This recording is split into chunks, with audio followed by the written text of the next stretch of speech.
A group of men arrived with bulletproof windscreens.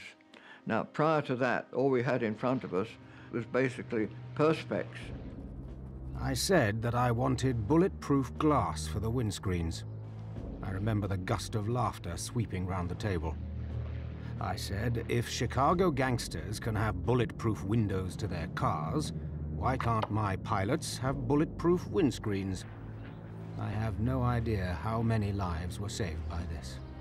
We'd got a 2-inch thick bulletproof windscreen, which we knew Dowding had had to fight the Air Ministry for. So that's how we were aware of his presence, and we knew that behind the lines he was fighting for us. Up until 1936, flying was for the affluent. Pilots, private or military, came from the wealthy families. Dowding realized that with the rise of the Nazi Party and war looming, there would be a shortage of trained pilots. Due to the massive modernization process, lads of 18 and above from different backgrounds and all walks of life suddenly had a chance to become a fighter pilot. The idea of all being public school boys and wearing red jackets and this, that and the other, not quite true. The government introduced a thing called the Volunteer Reserve, and I thought, this is my only chance ever to do something.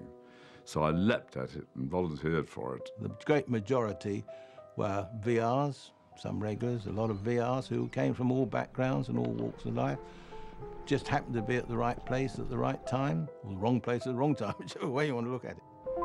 But for many of these young pilots, their entire training was done on slow vintage biplanes where the instructor sat in the back. With the outbreak of war, they were suddenly presented with single-seater warbirds. In May 1940, I'd never been in the cockpit of either Spitfire or a Hurricane, and those of us who'd never flown low-wing monoplanes before had to be introduced to Spitfires, and we just had to learn. After I'd been with the squadron about 2 days, the flight commander said, well, we better get you flying.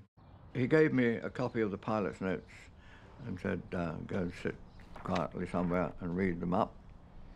And after I went back, having read them, he said, right, now you better sit in the cockpit for half an hour, find out where everything is, and which I did. There was a book published of where all the tits and knobs were, and you just sat in the cockpit and familiarised yourself with where everything was.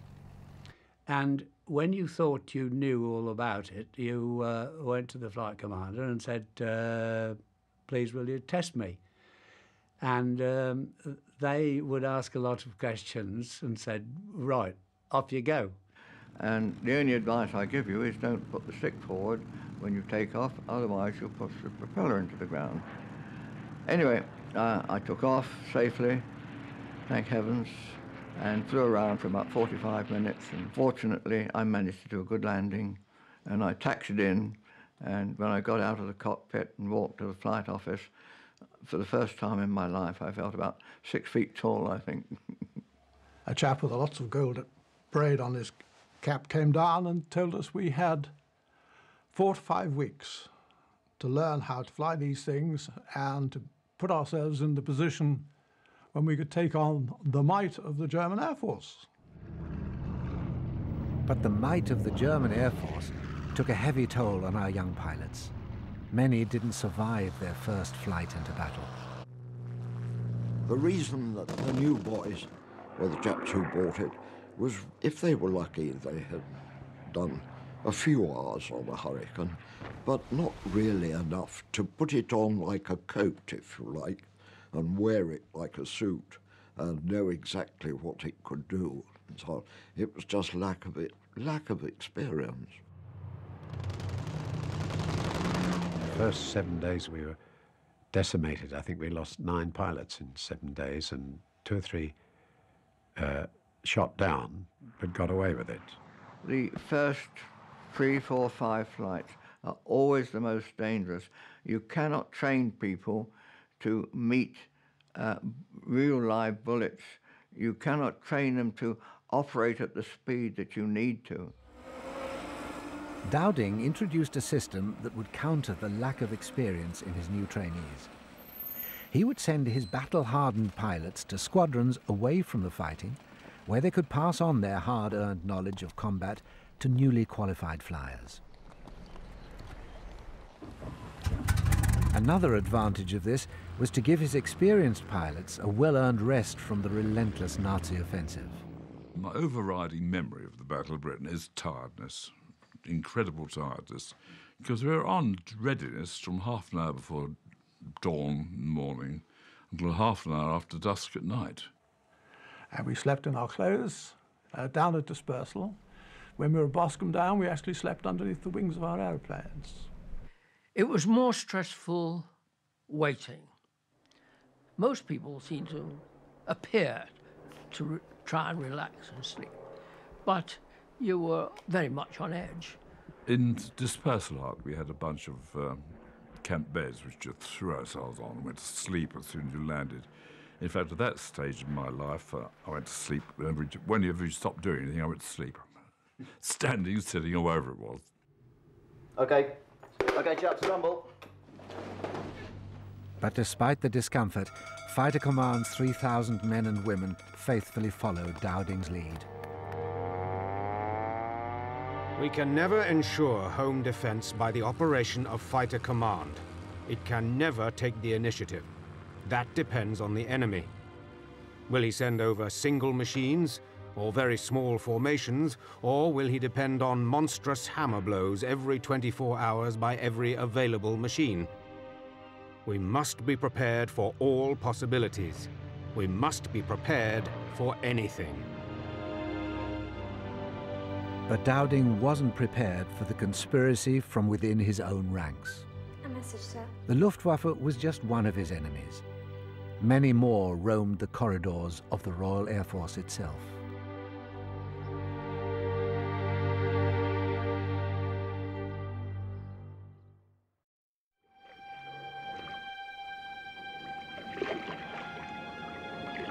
By September 1940, over 200 fighter pilots had been killed in action. The deaths of so many young men, Dowding's chicks, weighed heavily on his mind. He lost his first wife not so long after they'd been married, and I'm sure that, like so many people, he was anxious to find whether there was in fact a life after death. His interest in spiritualism following the death of his wife grew to become a large part of his life. In fact, in later years, Dowding felt he could see and talk to his fighter pilots, his chicks, who had been killed. He used to go into his lounge, apparently, and see pilots there and talk to them, because he felt very guilty. I have made some new friends whom I have never seen on Earth, and yet who rank between the dearest and most intimate of my acquaintances. One would have thought it was way beyond him, but of course he was a much deeper person than people might have thought.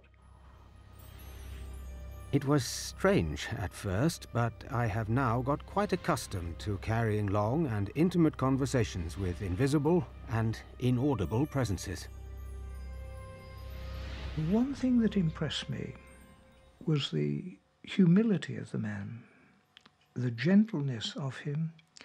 Any man that would normally occupy such an elevated position in any of our armed services would have been, well, upright and either exercising authority, but not Lord Dowding. I don't mind if half of you think that I ought to have my head examined. I don't mind particularly what people think of me personally.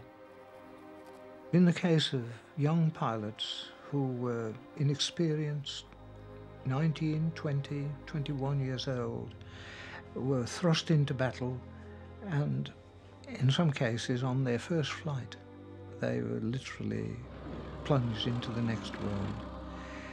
Some of these young men do not know where they are. They do not realize that they're dead.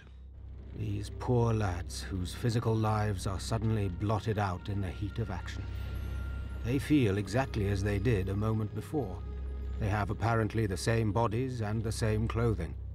They can generally still see and hear people in the flesh, though they cannot make themselves seen and heard. I was billeted out with the family, and one day they invited me to sit in at a seance by one of the villagers who was a medium, and she said, I have somebody with me today who wants to show himself to you. And she changed into the physical appearance of my old buddy who had been shot down in 1941. I wasn't expecting anything, and this was so powerful that I found it almost unbelievable. I am happy when I am allowed to take part in rescue work, awakening the lads who have made the ultimate sacrifice for us. Dowding's belief in spiritualism would provide the ammunition used by those who plotted against him during the closing stages of the Battle of Britain. A staunch believer of Dowding and his policies was Air Vice Marshal Keith Park. He was the controller of No. 11 Group, guarding London and the home counties. 11 Group was the front line of the battle and took most of the glory for the defence of England. Park was a New Zealander, and he had the sort of informality that New Zealanders and people from the Antipodean countries have. He flew the aeroplanes that we flew. He flew Hurricanes, and he used to plant those Hurricanes outside dispersal, even join the battle. He used to fly around, visit us all, and listen to what we said, because I loosed off at him one day, because I was very angry, and I told him what I thought about the organisation, and it was changed 3 days later. Air Vice Marshal Trafford Lee Mallory was the controller of No. 12 Group, based in the Midlands. His task was to support Park's group in the defence of the southeast. Lee Mallory was a staff officer, pure and simple, and I am not saying this unkindly, but he was a brain picker. He had people around him to advise him, and very often he took the wrong advice. Lee Mallory was a very ambitious man. He was good. He was a good chap. He thought the sun shone out of my backside, but he he had this idea that he could gain fame and fortune with the big wing. During the Battle of Britain, Mallory began to promote the big wing idea. This was to gather together up to 5 squadrons, around 50 aircraft, in mid-air and attack the incoming German raid en masse. Mallory put this idea to Park and the pilots of his 11 Group. We said no, and which both Air Vice Marshal Park and Dowding agreed with. Park could see that the big wing contained 2 different types of aircraft, Hurricanes and Spitfires. The Spitfire was faster than the Hurricane, and it would have to wait. When you get the big wing, okay, it can make a big impact, but it takes time. And the one thing that wasn't available during the battle was time. I'd say it would have been a total failure. What a waste of time. Forming up, and all at that time the bombers are coming in, and they're probably on the way out. Dowding and Park refused to adopt Mallory's big wing philosophy, but Mallory disobeyed orders and used it anyway. As a consequence, he was often late in coming to the assistance of Park's 11 Group. I think it was self-glory he was after. He was after Keith Park's job. Mallory took his big wing philosophy to friends at the Air Ministry, friends who were prepared to undermine Dowding. There was a group of people that wanted Dowding removed. He was the loner, and he'd naturally, fighting for the pilots, he'd be battling with the Air Ministry all the time. But then, in September, we started the problems of what was called the big wing philosophy, which Lee Mallory brought into being, and Sholto Douglas, who was at the Air Ministry, gave him the fullest support. Douglas was everything that Dowding was not, amusing and entertaining. He got on well with others and enjoyed partying. He knew how to get the best from people at social functions, which stood him in good stead. Together, Douglas and Lee Mallory conspired to remove Dowding and Park from their offices and change their plan for defense. The whole thing was set up to humiliate Dowding, to try to prove that his handling of the battle had been wrong, and that Lee Mallory and the bigwigs was the way in which the battle should have been fought. Even Dowding's belief in spiritualism was used against him. The people who'd attacked him in the Royal Air Force used this as a denigration of his character, his personality, even suggesting that perhaps his brain was getting a little bit muddled. Unfortunately, at the height of the Battle of Britain, this campaign against Dowding reached the highest authority. Behind Dowding's back, they were building up a case against him until there was a meeting in October when the whole thing was dealt with, and as a result of that, Dowding was just removed from office. Churchill told me that I was to be replaced as Commander-in-Chief of Fighter Command. Message, sir. He told me of his surprise that this recommendation should have been made in the moment of victory, but did not indicate any personal opposition. It seemed natural enough. The Air Council had been anxious to be rid of me since before the start of the war, and this seemed to be an appropriate moment. Dowding was not alone. Keith Park was forced out as well. Having won the battle, they were removed out of the way with no credit at all. Two very worthwhile chaps, and between them they saved the country. Sholto Douglas took over Dowding's role as Commander-in-Chief of Fighter Command and immediately gave Trafford Lee Mallory the control of No. 11 Group. Mallory and Douglas set about changing the plans for defense with their big wing philosophy, a theory that many pilots felt was completely unsuitable for defense. Fortunately for Britain, this change happened just as Germany abandoned its plans for invasion. Had we followed the policies they would have liked to have promoted, we would have lost the Battle of Britain. And if we'd lost the Battle of Britain, we would have lost the war. By the end of November, Churchill realized that he could safely tell the nation that the invasion for 1940 had certainly been thwarted and that the Germans had been beaten back. Churchill said that he wanted me to go to the United States. I said that I did not wish to accept such an appointment. Churchill replied, "I have the right to demand that you should accept." So I went.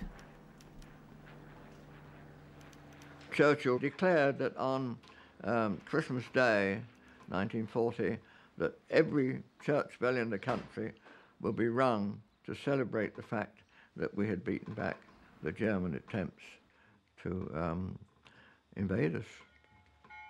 Dowding was not even in the country when the church bells to celebrate the victory were rung. He eventually retired to a quiet life in the country without receiving official recognition. But many who served under him knew where the credit lay. I think the politicians didn't give Dowding the honours he deserved. He was an intensely sincere man, intensely patriotic, and he loved us, the chaps who did his fighting for him, as though we were children. He is a grand man in many respects. Fighter Command was a remarkably good organisation. The Commander-in-Chief, Stuffy Dowding, was a brilliant operator, and he had conceived the whole layout, the whole setup, and he ran it perfectly. I don't think that the people who really won the Battle of Britain have ever been given the proper credit, and that a lot of fictitious lines used in bathtubs did. It's as simple as that. Dowding's foresight, pre-planning and organisation saved Britain from invasion. Although he never received significant recognition during his lifetime, in 1988 a statue to his memory was finally placed outside St Clement Danes, the Royal Air Force Church in London, as one of the saviours of Britain.